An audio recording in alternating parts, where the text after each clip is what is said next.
벌써 연말정산 시즌이 다가왔네요. 오늘은 연말정산 인적공제 영상입니다.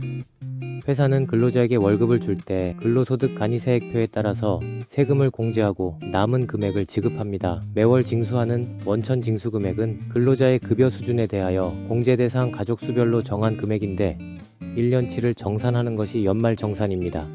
근로소득세의 계산 구조는 다음과 같습니다. 종합소득에는 사업소득, 근로소득, 연금소득과 분리과세도의 이자소득, 배당소득, 기타소득이 있습니다. 종합소득은 상기의 여러 소득을 합산하여 계산되죠. 사업소득과 근로소득이 같이 있다면 합산하여야 합니다.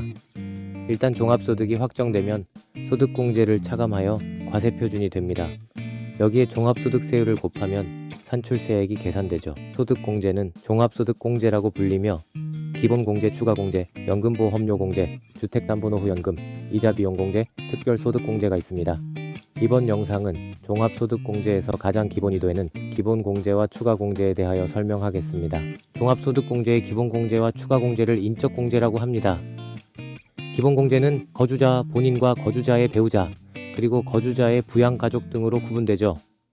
배우자는 소득금액이 없거나 소득금액 합계액이 연간 100만원 이하여야 하는데 만약 근로소득만 있다면 총급여액 한도는 500만원입니다. 거주자와 생계를 같이 하는 부양가족은 부모님인 직계존속과 자녀인 직계비속 및 입양자, 그리고 형제자매 및 위탁아동으로 구성됩니다. 기본공제 대상자는 소득과 나이 요건이 있나요? 직계존속은 60세 이상이어야 하고 소득 요건은 100만원 이하입니다. 직계비속은 나이 20세 이하이어야 하고 소득 요건 역시 100만원 이하입니다. 장애인은 소득 요건에 해당하면 나이를 따지지 않고 생계를 같이 하는 부양가족에 포함합니다. 형제자매는 일단 소득 요건을 충족하면서 20세 이하이거나 60세 이상이어야 합니다. 연말정산에 공제되는 부양가족은 주민등록표상의 동거가족으로 실질적으로 생계를 같이 하는 사람입니다. 하지만 자녀인 직계비속, 입양자인 경우에는 같이 살지 않아도 부양가족으로 공제받을 수 있습니다.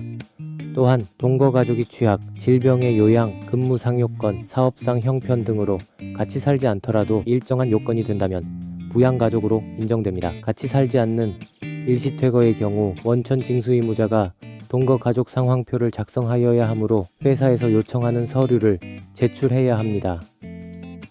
취학의 경우는 학교에 장이 발행하는 재학증명서, 요양의 경우는 의료기관에 장이 발행하는 요양증명서, 직장인 근무의 경우 근무처에 장이 발행하는 재직증명서 등이 필요한 서류에 해당하겠습니다. 연말정산 부양자는 중복해서 공제받을 수 없나요? 연말정산 인적공제 중복신고에 대한 우선순위가 있습니다.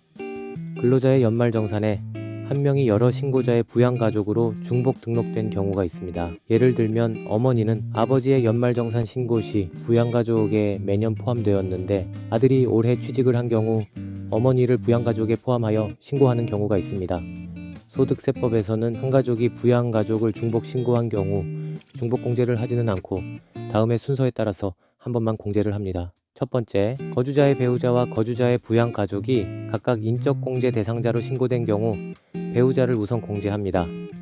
둘째, 배우자가 아니라 부양가족으로 중복 신고된 경우는 우선 직전 과세기간에 인적공제받은 거주자의 연말정산에 포함하여 계산됩니다.